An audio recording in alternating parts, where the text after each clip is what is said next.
안녕하세요. 시니어 세상의 강 대표입니다. 오늘은 장교양기관 창업을 고민하고 계신 분들께 해드릴 이야기인데요.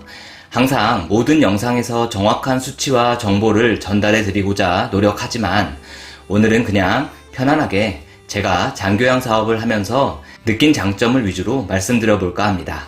그러니 정보의 정확성보다는 그쪽 분야가 그런 사업인가 보다 하는 정도로 참고해 주시면 좋겠습니다. 요즘은 평생 직장 개념이 없어졌기 때문에 퇴직 이후 재취업 또는 창업은 공식처럼 생각을 안 할 수가 없습니다. 최근 주위를 둘러보면 요양원과 주간보호센터, 재가센터 등이 무척 많이 생겼다는 거 느껴지실 겁니다. 제가 장교양 사업을 시작하던 2016년도만 하더라도 주간보호센터라고 소개하면 아는 분이 10명 중 2~3명 정도 될까 말까 했습니다. 하지만 요즘은 대부분 알고 계시죠?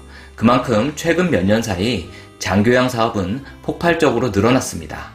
그러다 보니까 최근에는 어느 정도 나이가 지긋하신 분들이 대표나 센터장을 하시는 게 아니라 30대, 40대의 젊은 대표들도 심심치 않게 보입니다.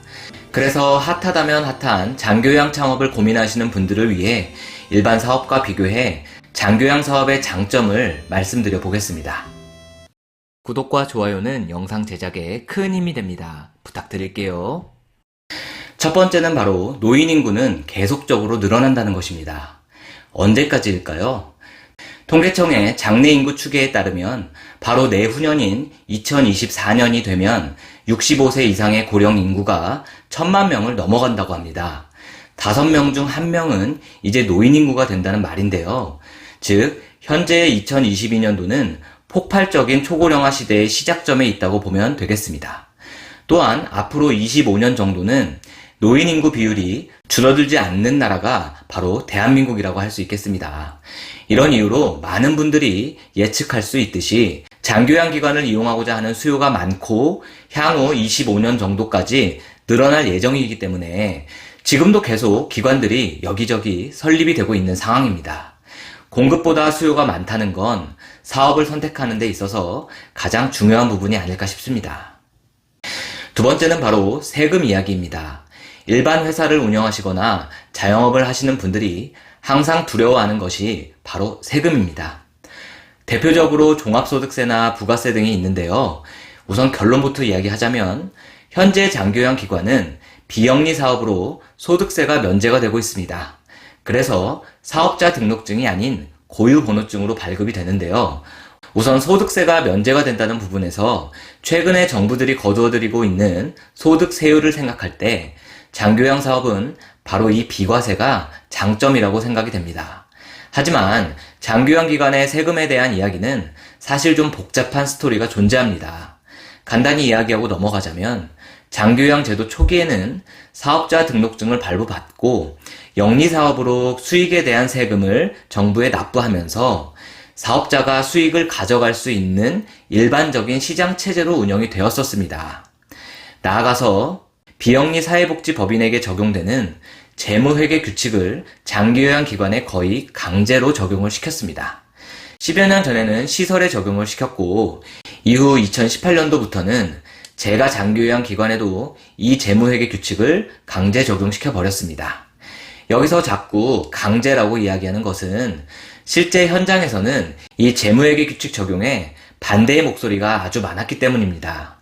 쉽게 생각해 보면 현재 장교양 사업의 사업 구조가 말이 안 됩니다. 기관 설립을 하는데 건물 매입은 물론 장애인과, 노인복지과, 소방서 등의 지자체의 관련 법들을 준수하기 위한 구조 변경 공사, 인테리어 공사, 기관 내부의 수많은 사무 생활 집기들 어느 하나 국가의 보조는 없습니다. 오로지 개인이 수억에서 수십억을 사비로 들여서 이 기관을 설립하는 것이죠. 즉 사업의 투자를 개인이 모두 하는 것이란 말인데요.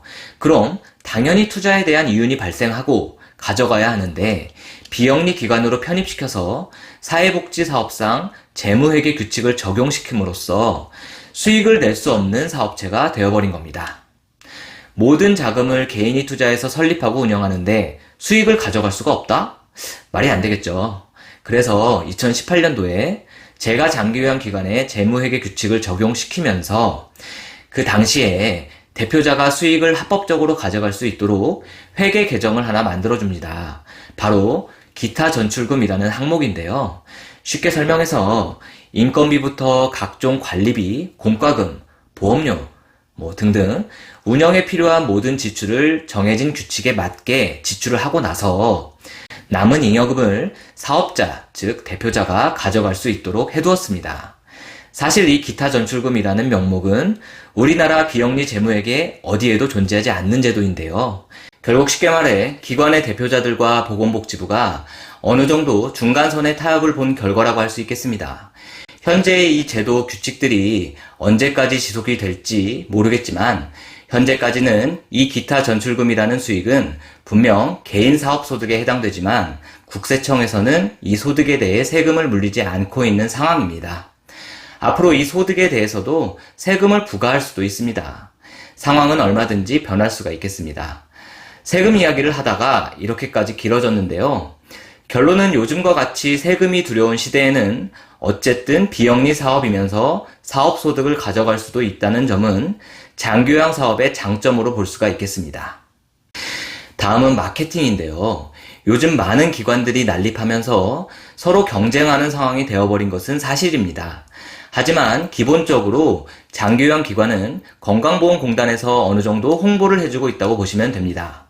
각 지역별로 건강보험공단 지사에 방문해 보면 장교양 등급을 받은 수급자 및 보호자에게 그 지역에 장교양 기관이 정리된 책자를 지급해주고 있습니다. 그 목록을 보고 보호자님들은 기관을 방문하는 경우도 많습니다.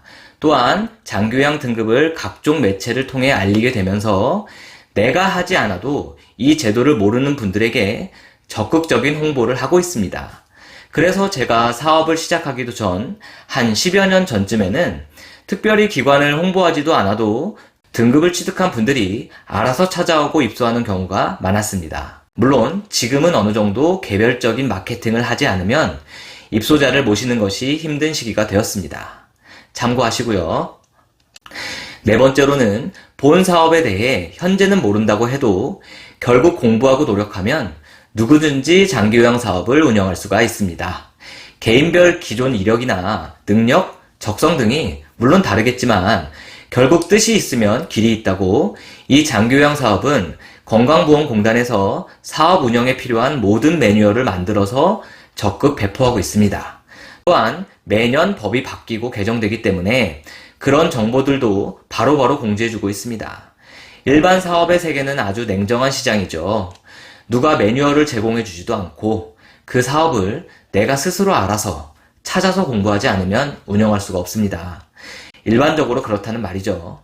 하지만 장교양 사업은 건강보험공단과 지자체의 주무관 등이 어느 정도 가이드라인을 제시해주고 콜센터 등도 쉽게 활용할 수 있는 시스템을 만들어 두어서 궁금하거나 모르는 점은 언제든지 묻고 활용할 수가 있습니다. 그래서 누구나가 다 빨리 터득하고 프로답게 운영할 수 있는 건 아니지만 결국 누구나 운영할 수 있는 사업이 될 수 있다는 것은 확실합니다. 마지막으로 제 개인적인 생각일 수도 있습니다만 이 세상의 수많은 사업들 중에서 가장 보람을 느낄 수 있는 사업이 아닐까 합니다. 아주 많은 일들이 있지만 이 장교양 사업은 바로 어르신을 모시는 일입니다. 어떻게 생각하면 생애 종착지를 향해 가고 있는 우리 어르신들, 게다가 어딘가 몸이 불편하거나 건강에 이상이 있는 분들이 대부분입니다. 이런 어르신들이 안전하게, 활기차게, 웃으면서 하루를 보낼 수 있는 환경을 제공하는 일, 그게 바로 장교양 사업의 본질입니다. 이보다 더 보람된 사업을 찾기가 쉽지는 않을 것 같습니다. 이왕 돈을 벌기 위해 사업을 하지만 보람도 함께 번다는 느낌, 바로 그런 사업이 장교양 사업입니다.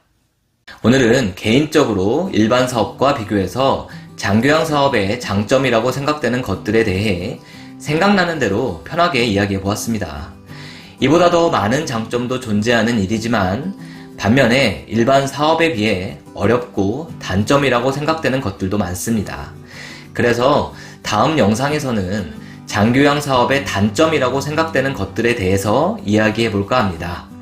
장교양 사업에 관심을 가지고 계신 분들께 조금이나마 도움이 되셨으면 좋겠습니다. 오늘도 시청해주셔서 감사합니다.